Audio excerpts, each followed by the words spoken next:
अनुभव करो इस ज्वाला को युवराज दुर्योधन। ये वही ज्वाला है जो इतनी वर्षों से मेरी माता के हृदय में धधक रही है।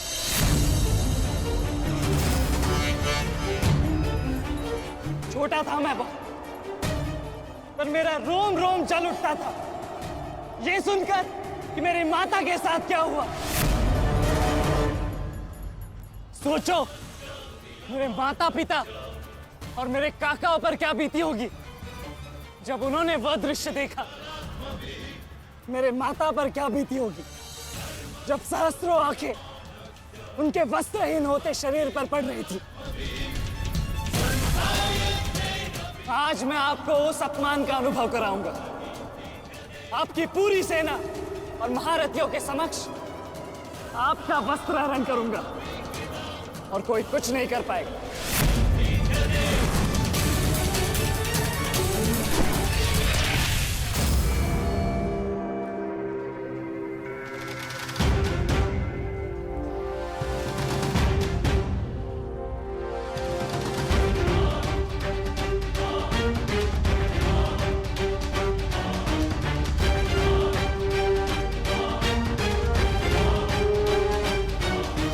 अनुभव करो उस अपमान का, अनुभव करो उस वस्त्र हरण से हुए अपमान का जो आप सभी ने किया।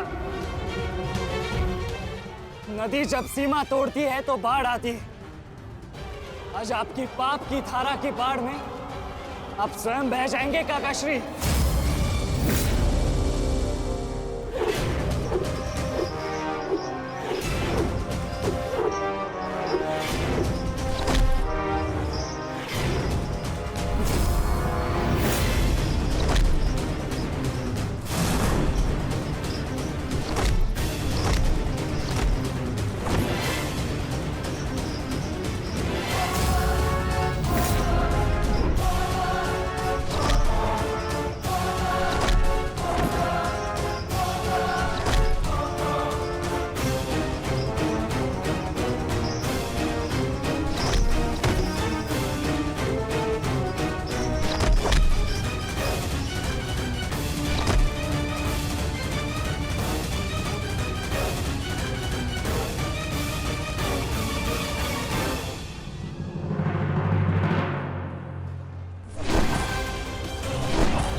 आप अपनी शक्ति व्यर्थ कर रहे हैं आचार्य।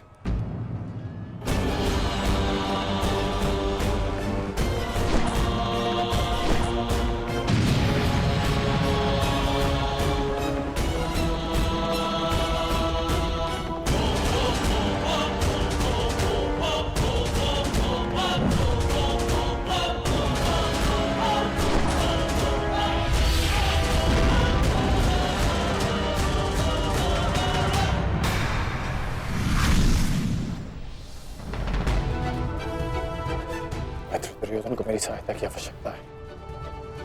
चलो सत्यसेन।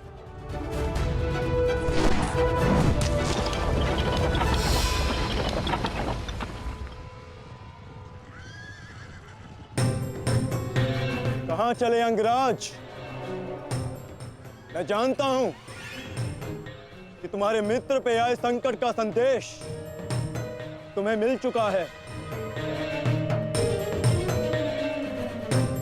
परंतु मैं तुम्हें जाने नहीं दे सकता। तुम कदाचित मुझे रोक सकते थे अर्जुन, परंतु तुमने एक भूल कर दी।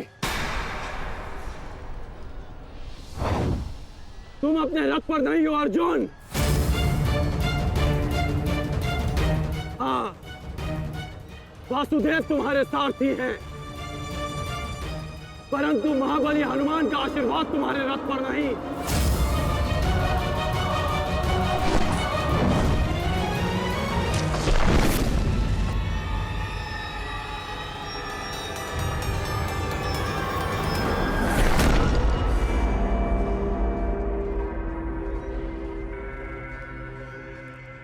चलो।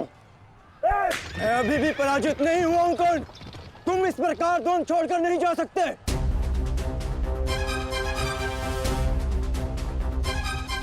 तुम युद्ध के नियम भूल रहे हो अर्जुन। युद्ध का नियम है कि महारथी ही महारथी के साथ द्वंद्व कर सकता है, और तुम रथ विहीन हो, इसलिए मैं तुम्हारे साथ द्वंद्व नहीं कर सकता। पहले अपने रथ का पहिया सुधारो, फिर आकर मुझे युद्ध का आह्वान देना, क्योंकि परशुराम शिष्य कर्ण नियम तोड़कर युद्ध नहीं करेगा।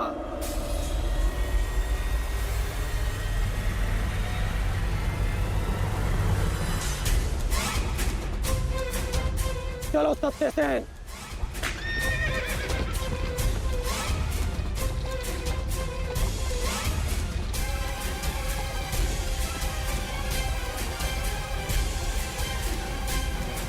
अब समझे पार्थ कि मैं कर्ण की प्रशंसा क्यों करता हूं।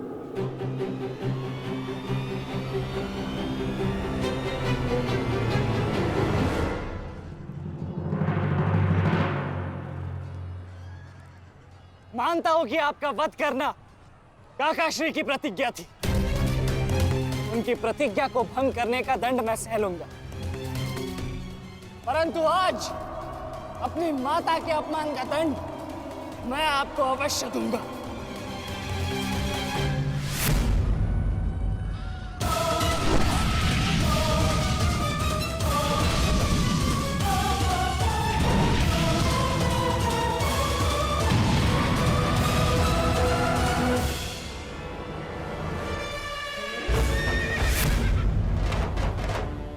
किसी की प्रतिज्ञा टूटे, पर मेरी प्रतिज्ञा नहीं टूटेगी अभिमन्यु। और मेरी प्रतिज्ञा है कि जब तक मैं जीवित रहूंगा, मेरे मित्र के प्राण नहीं जाएंगे।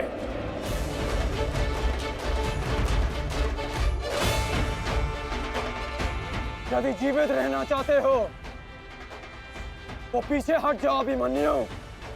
आप भूल रहे हैं अंगराज कि मैं किसका पुत्र हूं। पीछे हटने के बारे में सोच भी नहीं सकता। तो प्रहार सहने के लिए तत्पर रहो।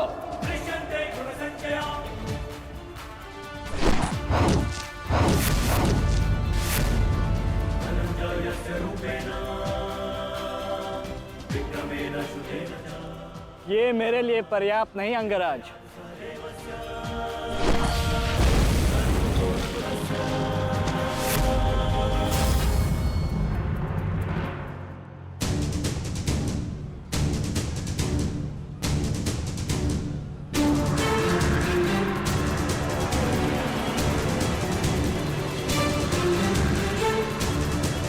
ना मेरे पास बाणों की कमी है और ना प्रहारों की। ये अंतिम अवसर है अभिमन्यु, लौट जाओ।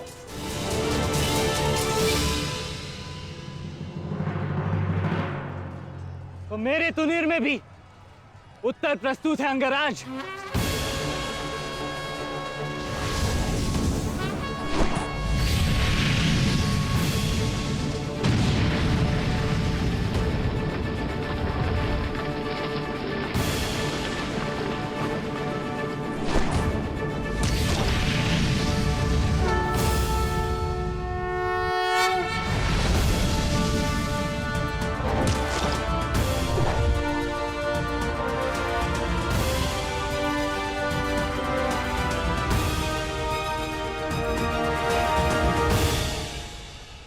मैं तुम्हारा सामर्थ्य स्वीकारता हूं।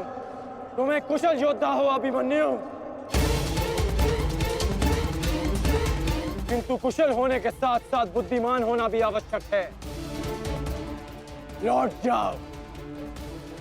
यदि कल युद्ध करना चाहते हो तो आज जीवित रहना सीखना होगा। लौट जाओ अभिमन्यु।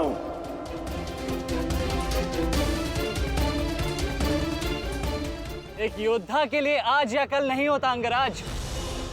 उसके लिए केवल वो ही पल होता है जिसमें वो मृत्यु के सामने खड़ा होता है।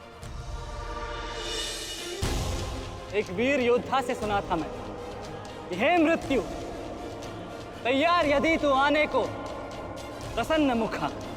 द्वार खुला है, तेरा स्वागत। प्रसन्न मुखा।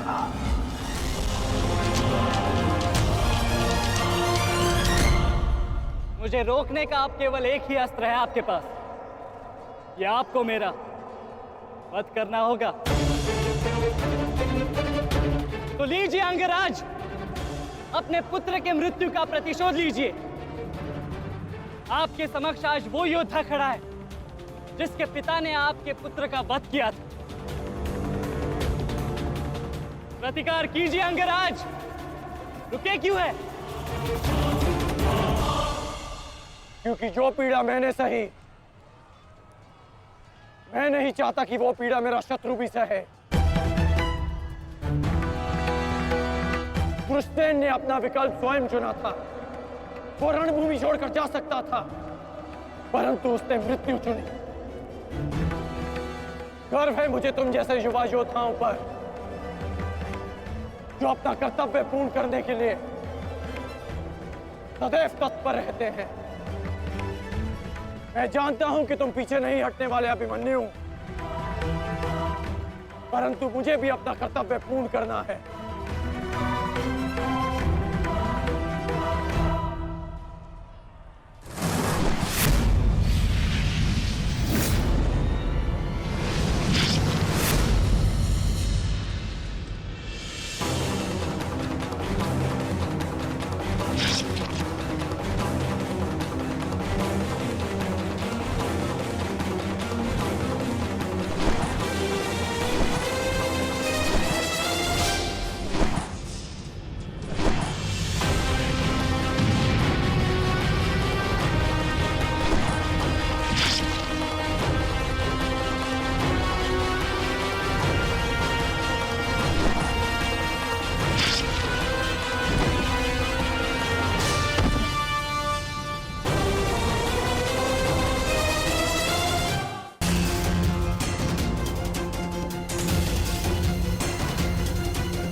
तुम्हें देखकर मुझे अपना बचपन स्मरण हो रहा है। अभी तुम्हारा जीवन आरंभ हुआ है वत्स। इसे इस प्रकार व्यर्थ मत करो। मैं आशा करता हूं कि अगली बार जब हम दोनों मिले तो दो शत्रुओं के भांति नहीं, दो वीरों के भांति एक दूसरे के गले में। अभी तुम्हारा जीवन शेष है। जाओ वत्स।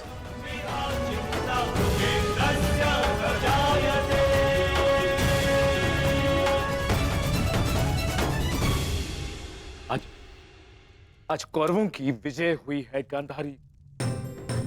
पांडवों की एक अक्षुणी सेना को ध्वंस कर दिया है हमने आज।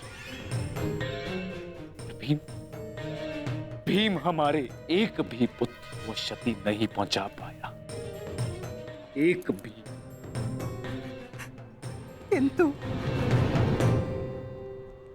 किंतु दुर्योधन का क्या महाराज?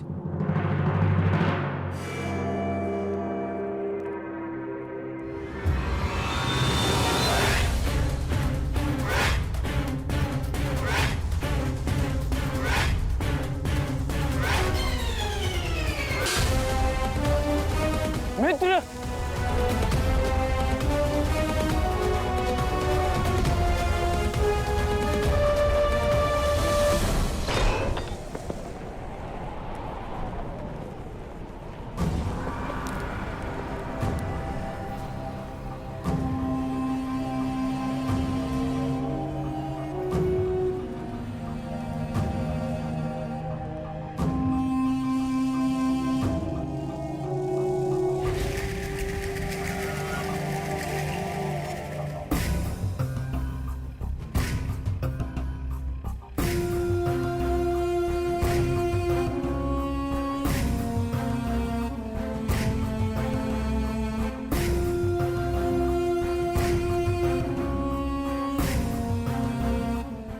आज मैं आपको उस अपमान का अनुभव कराऊंगा। आपकी पूरी सेना और महारथियों के समक्ष आपका वस्त्र हरण करूंगा।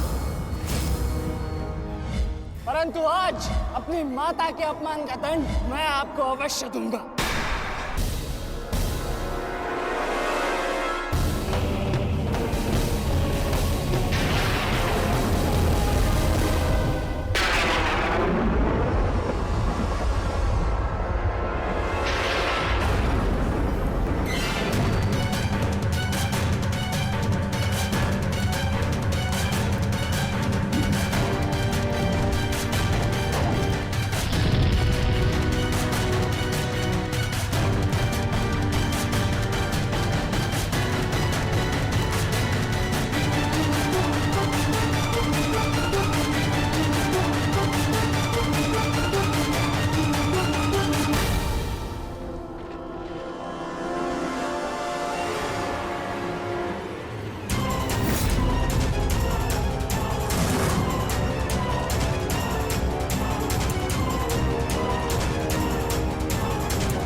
दुर्योधन, रुकिए ज्येष्ठ, ऐसा मत कीजिए।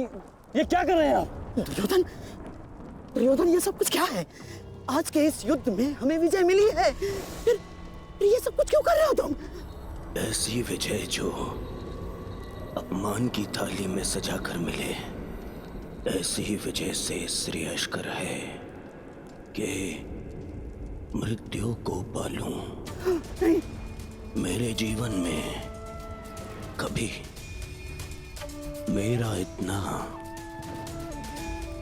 अपमान नहीं हुआ है। अब इस जीवन का और कोई मूल्य नहीं। मैंने ये युद्ध संपत्ति के लिए नहीं, अपने हट, अपने सम्मान के लिए बुलाई थी। अब जब सम्मान ही नहीं रहा तो इस विजय का मैं क्या करूंगा? मेरी सेना के सामने विश्व के महानतम योद्धाओं के रहते वो 16 वर्ष का बालक मेरे वस्त्र हरण कर गया और चेतावनी देकर गया है कि युद्ध में जब भी मिलेगा पुनः यही दोहराएगा। अब ये वस्त्र हरित दुर्योधन सम्राट बन भी गया। कैसे अपनी सेना से, अपनी प्रजा से आंख मिला पाऊंगा मैं? इस लज्जा के साथ मैं अब जीवित नहीं रह सकता। नहीं दुर्योधन, देखो अपने क्रोध पर काबू पाओ। देखो विजय हमारे निकट है दुर्योधन, मानो मेरी बात। छोड़िए मुझे मामाश्री, छोड़िए मुझे, अन्यथा इस अग्नि में मैं अपने आप से पहले आपकी आहुति दे दूंगा। छोड़िए मुझे। नहीं। छोड़िए। छोड़िए मुझे।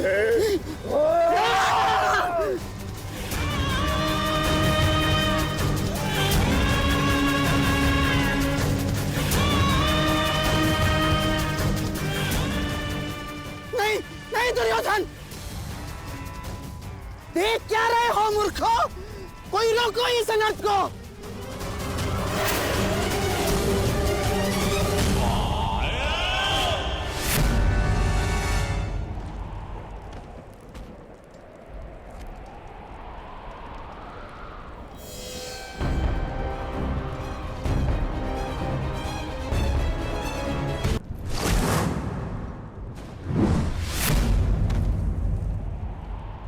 ठहर जाओ मित्र।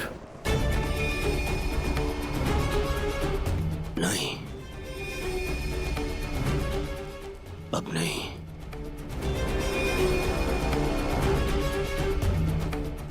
क्रोध में विवेक मत खो बैठा।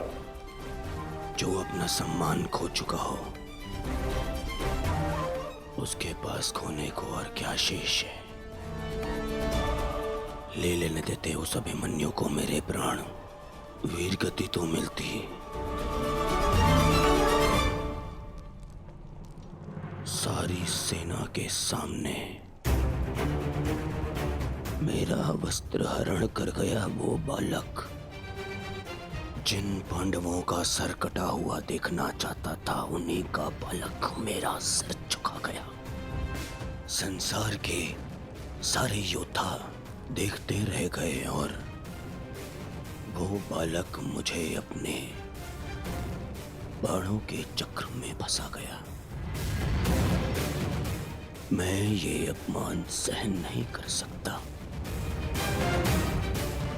क्या करूंगा जीवित रह गए जब संसार के सामने शीश उठाकर चल भी नहीं सकता मैं। इसीलिए अब मैं अग्नि स्नान करूंगा।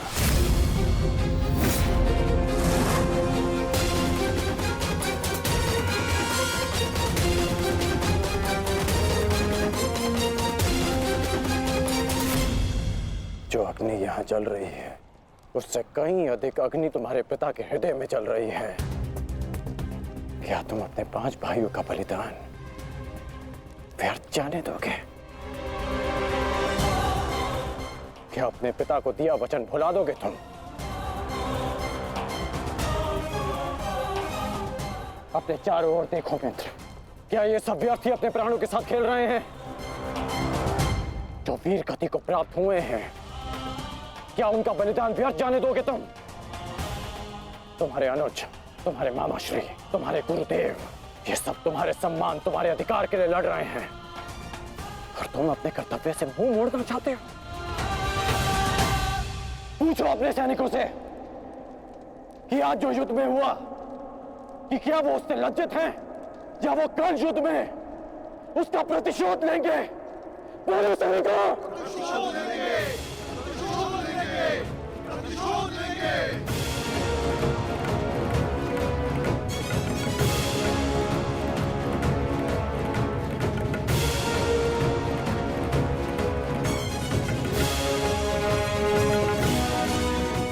इन सैनिकों का सम्मान मेरे मन में लगी अग्नि को बुझा नहीं सकता मित्र।